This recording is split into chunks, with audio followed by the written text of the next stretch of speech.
फिर सुनो मेरी बात सुनिया, फिर सुनो मेरी बात सुनिया। बात बच्चे बच्चे जाने बच्चे दरे देखोगी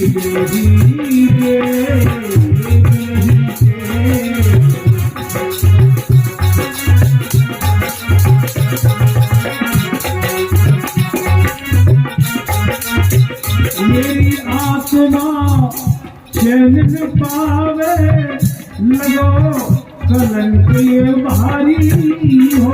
जय राम रमापति हे सीतापति, अवधपति है हारी हो।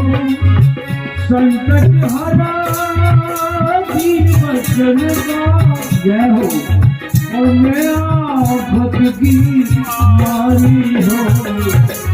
भूखी है आज शासन कच्चे बचे जावे बच्चे गवे देखो मेरी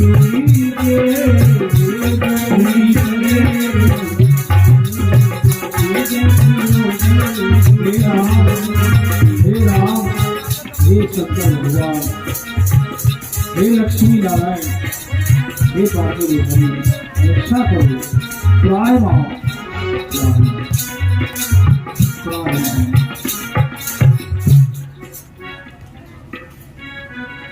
प्रहलाद ने कहा, ओ बढ़िया, मैं तो स्कूल में पढ़ के आया हूं, तू हिरण्यकश्यप राम है, हिरण्यकश्यप ईश्वर है, हिरण्यकश्यप परमात्मा है। कौन है राम, कौन है कृष्ण, कौन है गोविंद? बेटा हिरण्यकश्यप तो तेरा पिता है और राम परम पिता है। हिरण्यकश्यप केवल राजगद्दी पर हमारे राज्य में देख रेख करता है, परमात्मा पूरी सृष्टि को देखता है। अपराध मेरे पति से हुआ है। एक घरे में बिल्ली के बच्चे जो हवा में पहुंच गया है, आग धधक रही है, अब मैं इसलिए छटपटा रही हूं। बिल्ली आएगी, अपने बच्चों को ना पाएगी तो हाय हाय करती रो के रुदन कर घर भर देगी, ये पाप आपको लग गया। तो मैं झोली फैलाकर भीख मांग रही हूं, हे परमात्मा, अगर बिल्ली के बच्चे हमारी आह से, पुकार से, भजन से, आराधना से जीवित न निकले तो हम दोनों ही हत्या कर देंगे, आग में कूद के बढ़ जाएंगे। ये हमारा प्रण है। तब तू जान जाएगा कि परमात्मा तेरा पिता है कि कोई और भी है। पहला दंग घर पर आया, नींद नहीं आई, भोजन अच्छा नहीं लगा, सुबह जल्दी जल्दी उठा, मैं हाथ धो के आया तो बुढ़िया बुढ़े बेहोश पड़ी, हवा जल के खा। अरे काय के रो रहे हो रे, घुस गए होंगे बच्चे तो। उठे, बुढ़िया बुढ़ों ने कहा तू निकाल के दे, हमारी अंतरात्मा अभी कह रही है बच्चे जीवित थे। तो पहली परत खोल के देखी तो बिल्कुल कंडों में जल के खाक हो गया, घास पका हुआ। दूसरी परत कुछ कम पकी है, तीसरी परत में आधे आधे बर्तन, और चौथी परत में जो घड़ा बीच में रखा था उसमें से बिल्ली के बच्चे उछल कूद करते हुए जीवित। प्रहलाद ने पांव पकड़े कि मेरी सच्ची गुरु तो तू है। और स्कूल में जाते जाते उस ब्लैक बोर्ड पर लिखा राम ईश्वर है, राम परमात्मा है, राम सर्वत्र व्यापक व ब्रह्म है। सब पढ़ो, सब लिखो। संडा मरकाई, ये किसने लिखा? बोला मैंने लिखा है। गुरुजी तुम झूठी विद्या देते हो, तुम झूठे गुरु हो, मेरी गुरु तो तुम्हारी है। उसने मंत्र पढ़ के धधकती आग में से बिल्ली के बच्चों को जिंदा निकाला। अब तो मैं वही राम नाम रखूंगा। सबको मैंने सिखा दिया, सबको याद कराया, उल्टी विद्या मत पढ़ो। संडा पर दौड़ते गए, हिरण्यकश्यप को कहा महाराज गजब हो गया, तुम्हारा बेटा प्रहलाद राम का नाम ले रहा है और तुम्हारा विरोध है उससे। सभी छात्रों को उसी एक ही लाइन में डाला। हिरण्यकश्यप आया, उसने विद्यालय का वातावरण देखा, बाजी पकड़ के खदेड़ता हुआ ले गया और कयादू से कहा इस दुष्ट को समझा दे, ये तलवार उसकी गर्दन पर चला दूंगा। माँ बोली दुदुआ बेटा है, किसी के बहकावे में आ गया होगा, खिलाऊंगी कुछ काट के बता दूंगी। माँ ने कहा बेटा तेरे पिता की 14 भवन में 3 लोकों में यश पताका फहरा है, तू राम का नाम मत ले। देख ली माँ, और तो मेरा रिश्ता केवल उसी से है, मेरी गुरु भी वही है, माँ भी वही है, मैं भगवान का भजन नहीं छोड़ सकता। तो कयादू ने सपेरे बुलाकर अपने पति की आज्ञा अनुसार जहर खेला। एक यही माँ ऐसी है जो अपने बेटे को आंखों के सामने जहर दिया। सामने प्याला जहर का आया, पहले उसका भोग लगाया, हे ठाकुर जी आप इसको पहले स्वीकार करो, आप जो कुछ खाते पीते हैं ना उसका भोग जरूर लगाइए, ये मत भूलिए, ये बड़ा रहस्य का प्रसंग है। होने के बस आपको कहीं भी आना जाना पड़ सकता है, और अगर आप भोग लगाएंगे तो उसमें जो कोई अशुद्धि है ना वो सब खत्म हो जाए। उसको ठाकुर जी मन से चलते फिरते देश परदेश मत भूलिए। और उस प्याले को उठाकर अरे माँ इतना आनंद तो मुझे दूध में भी नहीं आया, मैंने पिलाया मठा भी दही भी, भोजन प्रसाद उसमें नहीं आया। हिरण्यकश्यप ने कहा कोई बात जहर नहीं दिलवा सकती, जल्लाद बुलाए, इसको सांप और बिच्छू की कोठरी में छोड़ो। काल कोठरी में छोड़ दिया, सुबह देखा खिलखिला था, पिताजी वो तो मेरे आभूषण का काम करते हैं, मैंने मखमली करते जैसे मैं लोट पीट लगाई है, कुछ नहीं किया। इसको 100 किलोमीटर ऊंचे पहाड़ से नीचे फेंक दिया, फिर भी हंसता दिखाई दे रहा है, समुद्र में फेंका। सारे अत्याचार पर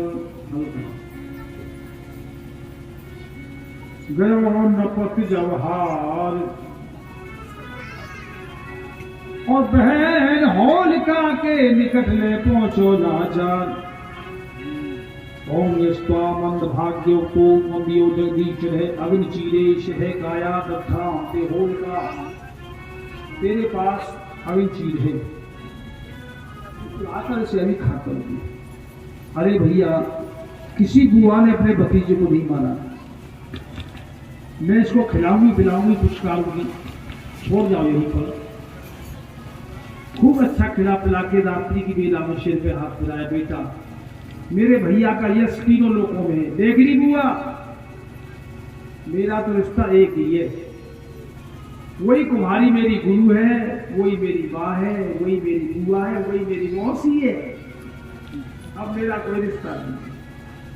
तो नाक शुक्र अच्छा उसने अभी चीर ओढ़ा तो धड़क धड़क धड़क करती हुई होली जल गई। तब से आप होली मनाते हो, आपके यहाँ होली होती है खाए से, कीचड़ से, रेत से,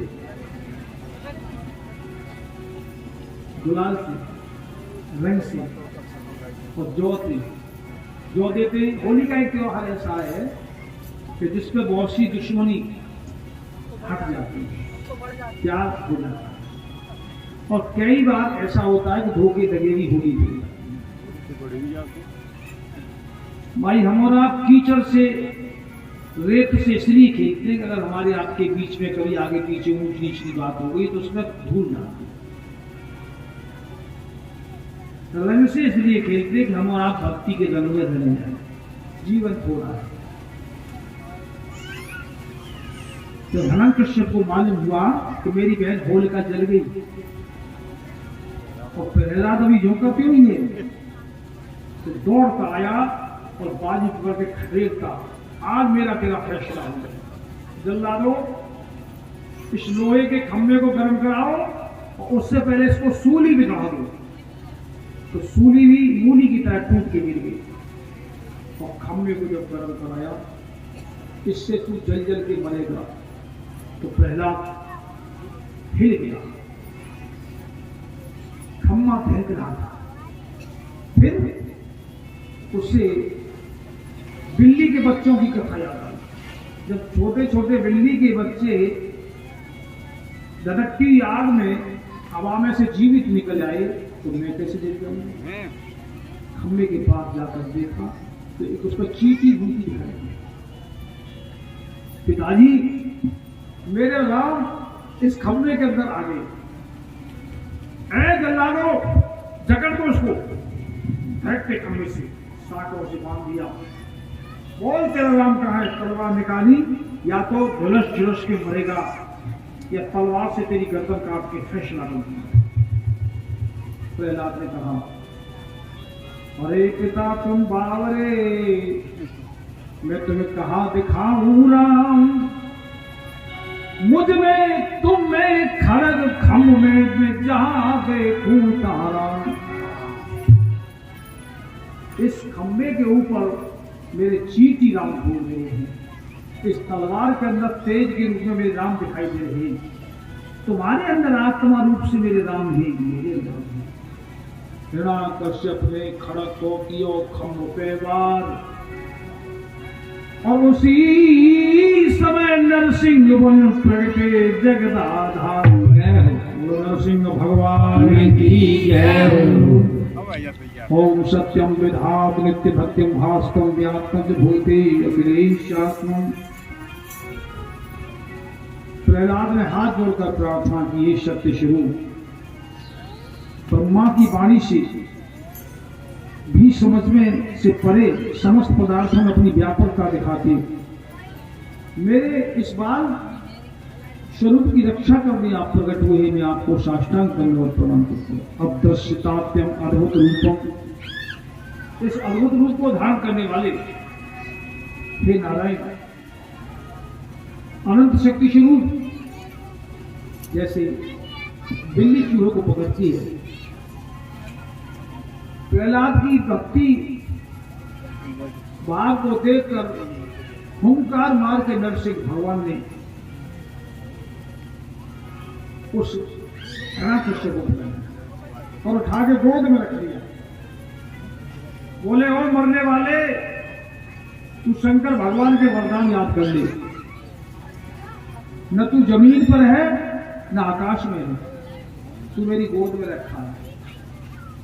न किसी भवन में है न बाहर है, तू देहरी पे रखा है। न दिन है न रात है, युग रूप है, दोनों वक्त के लिए। और न ये 12 महीना है, आज से परसों तक मास लगेगा। न दिन है न रात है, न तेरे मारने वाला कोई देवता है, न मनुष्य है न राक्षस है। मेरा आधा शरीर शेर का है, आधा शरीर मनुष्य का है। मैंने अपने भक्ति की रक्षा के लिए अवतार लिया है। दुष्ट, विचार कर देखता हूं आज तेरा ऐसा कोई पुण्य नहीं जो तेरा जीवन शेष रह जाए। तीखे नाखूनों से, मेरे हाथों में कोई तलवार भी नहीं है, उसके उदर को चीर दिया और आंखों से इतना तेज बह रहा था, क्रोध बह रहा था, दिशाएं हिलने लगी और दीर्घ जिह्वा से शेर की शक्ल से उस हिरण्यकश्यप के लहू को चाटने लगे, पीने लगे।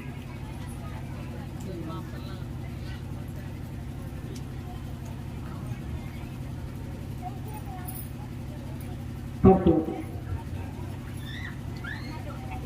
देवता लोग भी करके आए, प्रहलाद से प्रार्थना की, इनको क्रोध को शांत तुम ही कर सकते हो। नंबर नहीं है इसमें उनका। प्रहलाद ने नरसिंह भगवान की प्रदक्षिणा की, तुम्हारी का नंबर नहीं है इसमें, किया, तुम्हारे में पिंकी के में सिर पर नारायण ने खुश होकर के हाथ रखा और हाँ, वो सुबह के 6 बजे का मुकुट प्रहलाद की सिर पर रख दिया।